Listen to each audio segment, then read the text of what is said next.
สบายดีเด้อพี่น้องเพื่อนทุกคนมื้อนี้ข้าพเจ้าสิพาพวกเรามาร้อยมีนนกเนาะนกกินมะขอนเนาะมะขอนอยู่ถึงเด้อพี่น้องเพื่อนติดตามไปเนาะสิมีนกมาบ่หรือว่าบ่มีเนาะ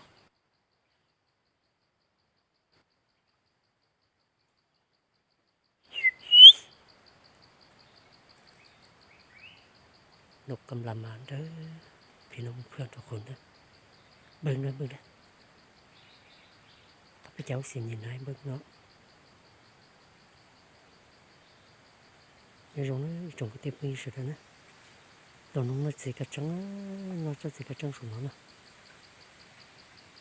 sau khi xem một số thì sẽ bỏ mò nông lấy chẳng nữa mà đi dần tôi phải xe dạo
สิพาพวกเราไปเก็บเอานกเนาะ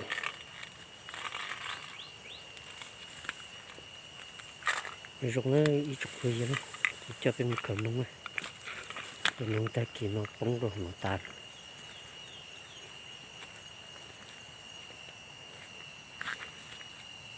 ป้องโดนด่านมองนะเราไม่ตัวตัวคนนะเดี๋ยวให้ปปอดตรงนั้นนะเอ๊ะป้องมันจะส่งมาป้องหัวนะยิงตัวน้ำตก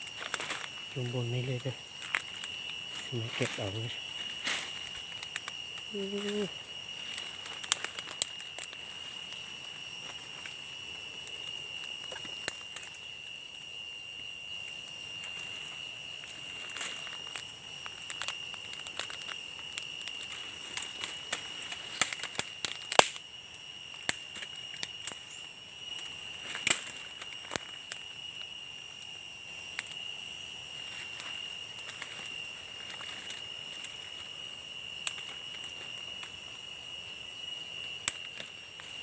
นี่เด้อตัวนึง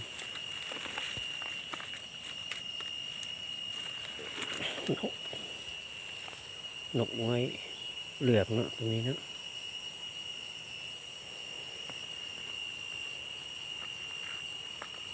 เรายังยินสิตัว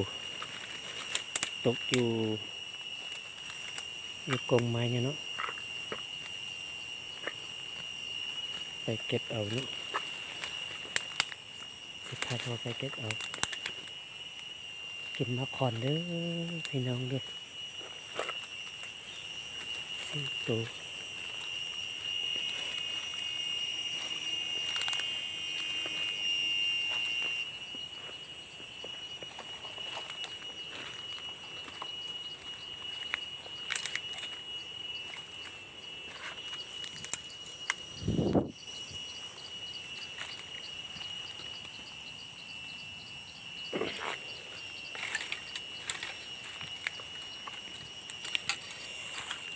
ตรงนี้พี่เนาะ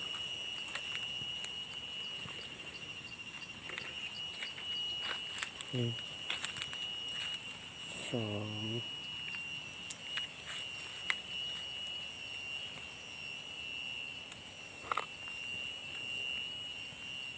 3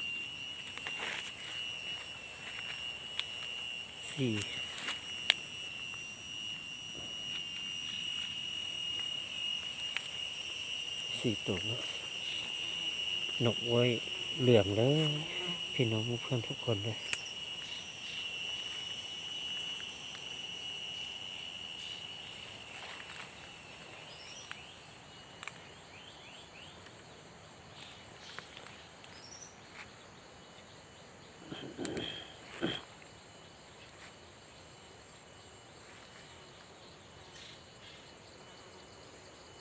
ยินลูกเถินนี่เด้อกินมาคอนนะนกยังมาเด้อพี่น้องเด้อ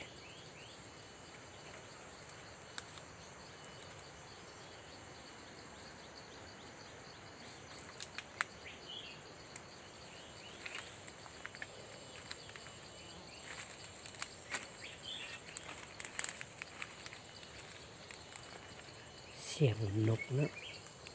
เสียงนกไว้เนาะ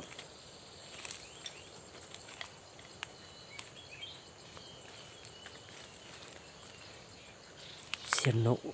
ไว้เหลืองเนาะสิมากินมาคอนอินเนาะสิเฝ้าอีเด้อสิได้ยินบ่